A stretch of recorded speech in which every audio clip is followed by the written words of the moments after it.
Hello everyone, welcome back to the part 2 of the India to Canada travel vlog. So इस vlog में मैंने airport journey जो अपना Amsterdam airport था, ये हमारी लैंडिंग की वीडियो है एम्स्टर्डम पर। एंड जो अंदर एम्स्टर्डम एयरपोर्ट पे मैंने क्या क्या करा और वहाँ का व्यू, ये सब कवर करा है। एंड उसके बाद जो कनाडा में जब लैंड हुए तो क्या प्रोसेस था वो सब मैंने बताया है। तो सबसे पहले तो एम्स्टर्डम का एयरपोर्ट बहुत ही सुंदर था। और ये अब हम अपने प्लेन से उतरकर एयरपोर्ट के अंदर जा रहे थे। बाहर और भी KLM के प्लेन्स खड़े थे, तो हम अंदर गए एयरपोर्ट के अंदर।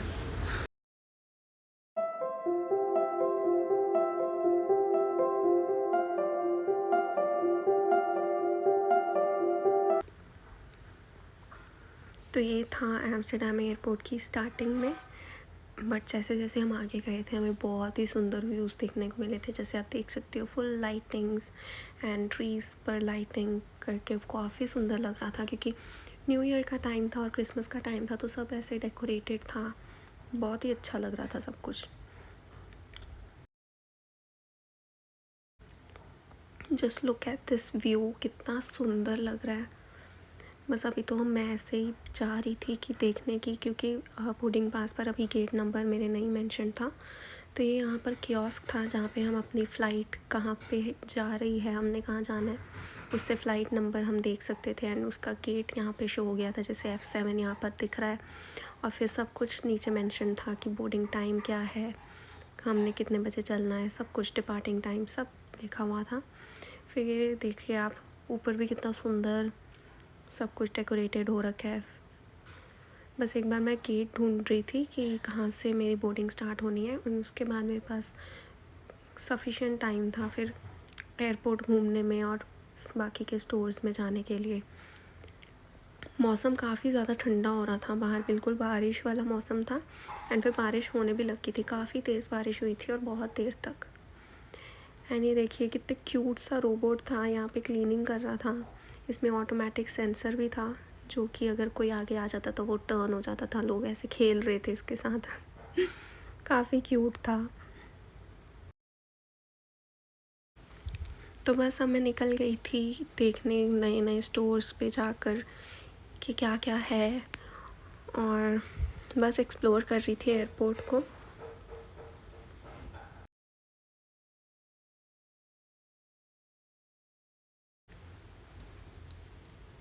And again my favourite shop, chocolates की। यहाँ पे बहुत सारी चॉकलेट्स थी।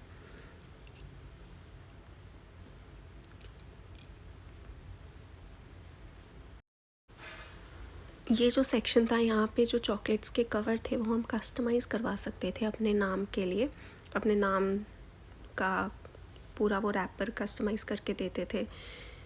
तो यहाँ से लोग मेरे सामने से लेकर जा रहे थे, बट ठीक है, 11 यूरोज़ की थी एक चॉकलेट।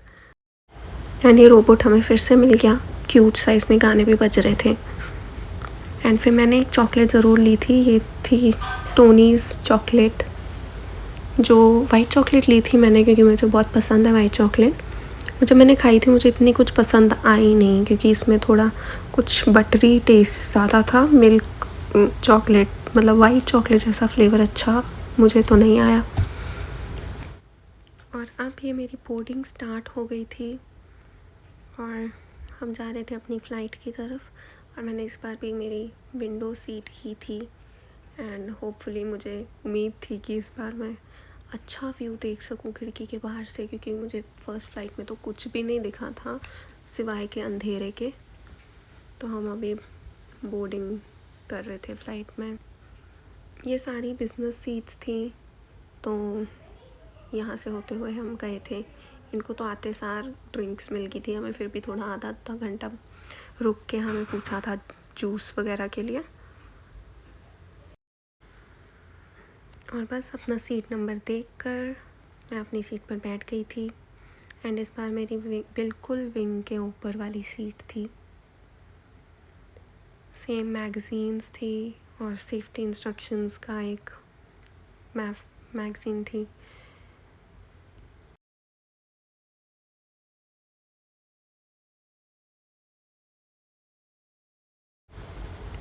और ये सन क्लाउड्स के बीच में से इतना सुंदर लग रहा था, ये भी मैंने कैप्चर करा।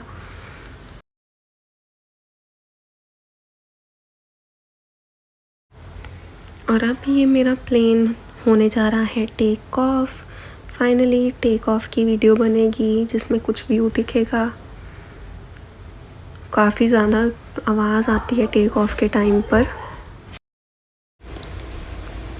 बस धीरे धीरे प्लेन ऊपर जा रहा था एंड विद इन लाइक 1 और 2 मिनट्स हम क्लाउड्स के ऊपर थे। बहुत ही सुंदर व्यू था, आगे देखना।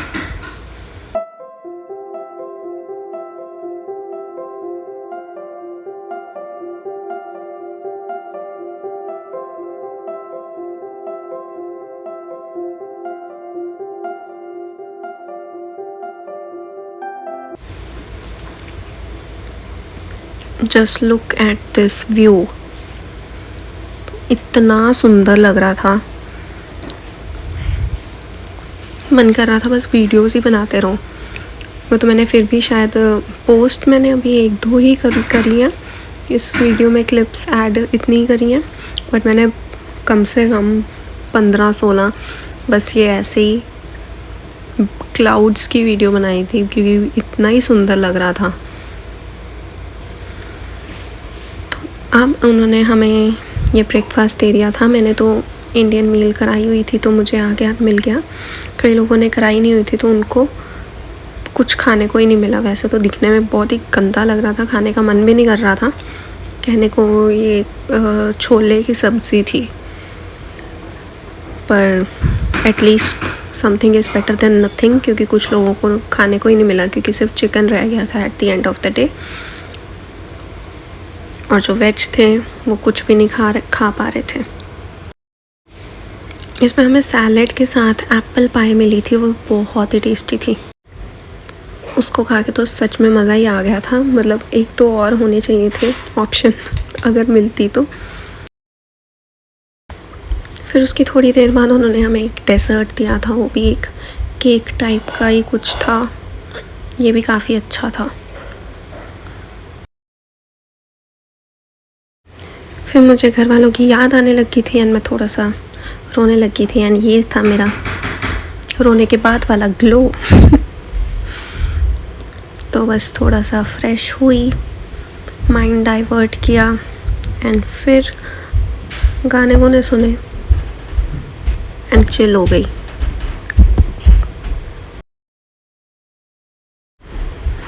फिर हमें ये स्नैक मिला था, ये काफ़ी अच्छा था टेस्ट में एंड मैंने एप्पल जूस लिया था।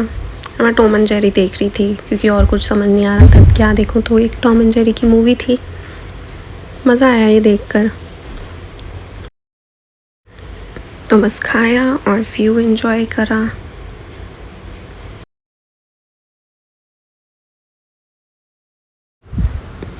और ये हम लैंड होने वाले थे बस कनाडा के एयरपोर्ट में।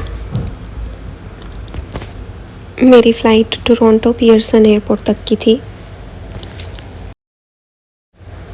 एंड बस फ़्लाइट लैंड हुई और जब हम फ़्लाइट से उतरे थे हमें वहाँ पे अनाउंसमेंट जाते सार कर दी थी कि स्टूडेंट्स का एक अलग सेक्शन है, तो वो जाते सार उन्होंने अलग रूम में बुला दिया था जहाँ पे इमिग्रेशन एंड ऑल हुई थी और हमें स्टडी परमिट्स मिले थे अपने। काफ़ी ज़्यादा रश था क्योंकि ऑलरेडी 1-2 फ़्लाइट्स के बंदे बैठे हुए थे वहाँ पे बच्चे एंड फिर हमारे पीछे भी आई गेस 2 फ़्लाइट्स और आई थी, तो यहाँ पे 2 घंटे लग गए थे।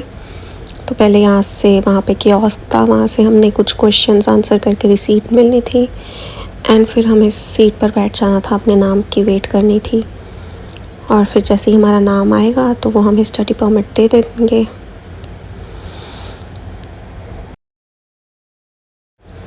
वैसे तो इस एरिया में हमें वीडियोस बनाने के लिए बोला था मत बनाओ, बट फिर भी मैंने बना ली थी जब वो इधर उधर थे थोड़े। और ये मेरा स्टडी परमिट मुझे मिल गया था एंड मैं एयरपोर्ट से आगे जा रहे थे हम कि पैकेज कलेक्ट करेंगे, बट फिर जब ही हम एग्ज़िट करें तो वहाँ पे सिन नंबर की लाइन लगी हुई थी, तो मैंने सोचा सिन नंबर भी यहीं पे ले लेंगे ताकि फिर बाद का काम बच जाए। बस इस लाइन में लग के सिन नंबर लिया एंड फिर सिर्फ हमारे स्टूडेंट्स के ही बैगेज वहाँ पे रह गए थे, बाकी सब तो फ़्लाइट वाले लेकर चले गए थे। तो अपना बैगेज कलेक्ट करा, तो ये सारा मेरा बैग थे। 3 बैग्स ऊपर चढ़ाने ट्रॉली पे बहुत ही मुश्किल थे, मैंने तो किसी की हेल्प ले ली थी वहाँ पे।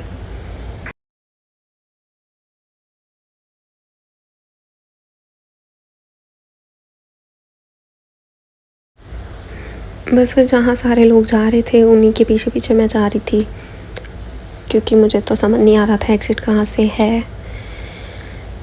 और इस ट्रॉली को मूव करना तो बहुत ही मुश्किल था, मुड़ ही नहीं रही थी। बस मुझे एयरपोर्ट बाहर से दिख गया था। बाहर मेरे रिलेटिव्स आए हुए थे मुझे पिक करने के लिए, एंड हम जा रहे थे उनके घर। एंड ये मैं फाइनली कनाडा पहुंच चुकी थी। काफ़ी अजीब फीलिंग थी कि अपना सारा घर और अपनी होम सिटी छोड़कर हम किसी नए कंट्री में आ गए हैं जहाँ पे कोई अपना नहीं है। बट ठीक है, आदत पड़ जाएगी। और ये अगले ही दिन स्नो पड़ी थी वहाँ पे, कितना सुंदर व्यू लग रहा था। और यहाँ पे मैं अपना व्लॉग एंड करती हूँ। Thank you all for watching. Do subscribe and support my channel and click the bell icon so that you get notified for future videos.